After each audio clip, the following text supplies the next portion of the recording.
He was 248 pounds, and I think his diet consisted of red beans and rice and etouffee and barley and hops. And it was like, this guy's a quarterback, and so he was going to be the backup. Don Majkowski was an athletic guy who had made the Pro Bowl before, but it's all about making the best of your opportunities, right? And that came for Brett sooner than we thought.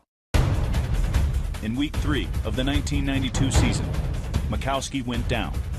Mike Holmgren said to me, "Steve, get Brett ready." I went, "Oh, geez, is he ready?" And I went, "Yep."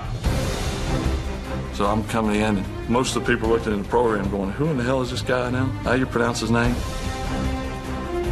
They blitzed me every single play in that game until the last drive. All right, well, you got a minute 7. You still got a chance. If you score a touchdown and an extra point, you could win it 24-23.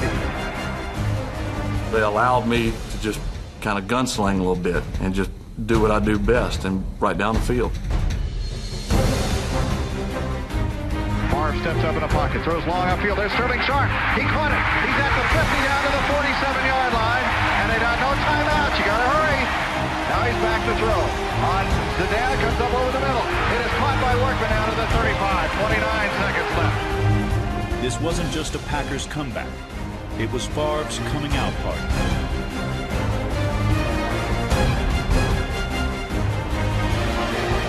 There's a man. He's wide open. Touchdown. It is caught, and the Packers are tying the game.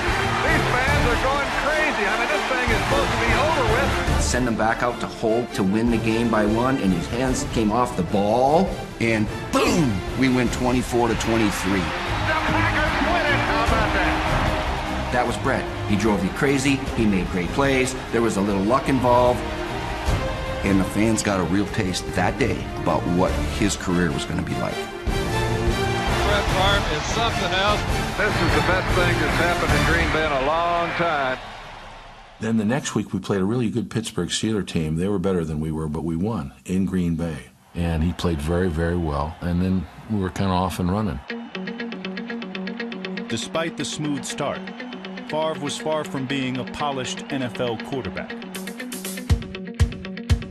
You know, everyone said, "Man, you used to run a lot back early in your career." I said, "I didn't know where in the hell to throw it." It wasn't that I was so confident that I could outrun everyone. It was I didn't know where guys were.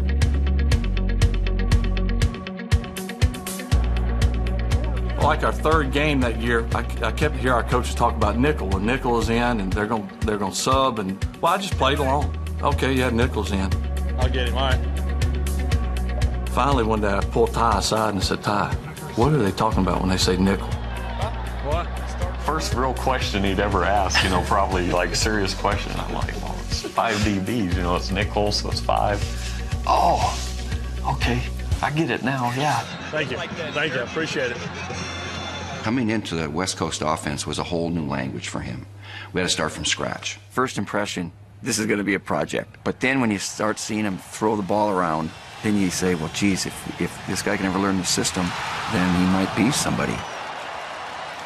Blue, 58-36. Throw it away, throw it away, throw it away, throw it away. Second down, 11. Quick throw, pick it off, interception. And make the switch. Put in the other quarterback. Come on. Wait a minute. Holy smoke. I mean, he's all over the joint here. Hey, Mike was tough on me, and he needed to be. The frustration I would have.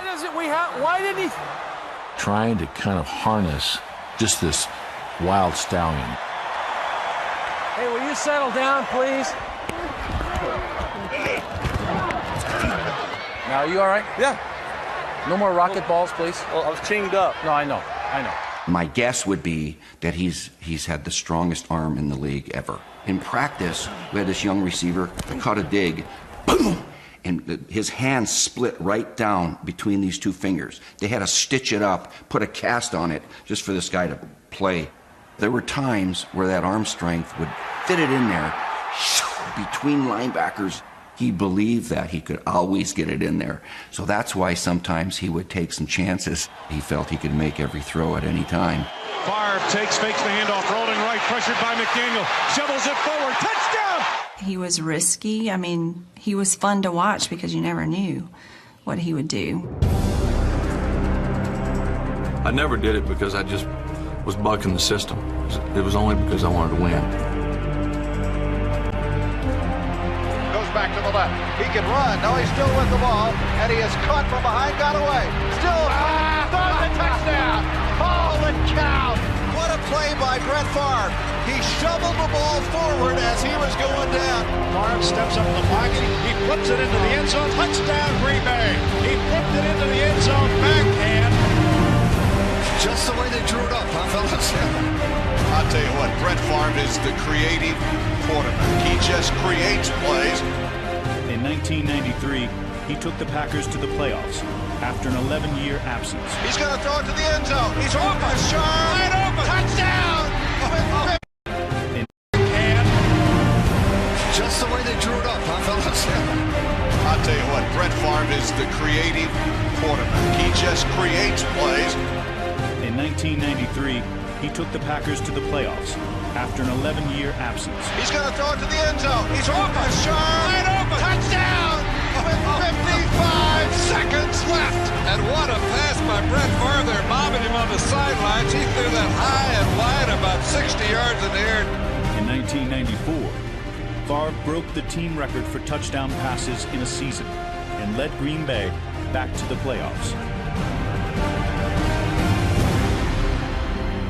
Favre is on the run. Favre is down the sidelines. Favre, touchdown! He dived into the end zone. Unbelievable. What a way to get this team into the playoffs. There was nothing he wouldn't do to win. And while his casual disregard for his own health endeared him to fans and foe alike, 58. Favre was playing a dangerous game. Who hit me? They might have hit it harder than that. I didn't hit you, dog. That was you hit me. I thought you hit harder than that. I never thought anything about playing with pain, overcoming injuries, because to me it was not a big deal. Shit, my tooth right there, didn't I? Oh, yeah, you did. He hurt his ankle. We were playing the Bears the next week, and he couldn't practice all week. And then on Sunday, he said, "I think I can go on this." He lined up and played and threw 5 touchdown passes against the Bears. Favre back in the pocket, seems to be running all right. Comes up over the middle, it's caught Brooks 10. Brooks at the 5, touchdown! It's just a remarkable performance. That's Brett Favre. The game has got to be played, and he wants to play in the game. So he played every week without fail. I was always willing to give whatever it would take. Let's do what we got to do now.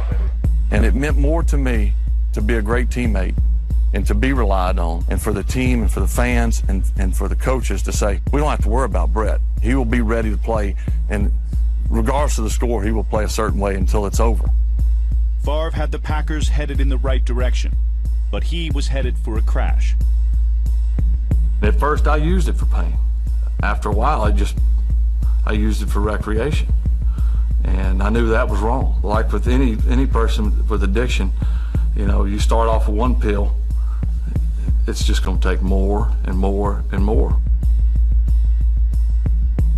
Before I knew it, it had me.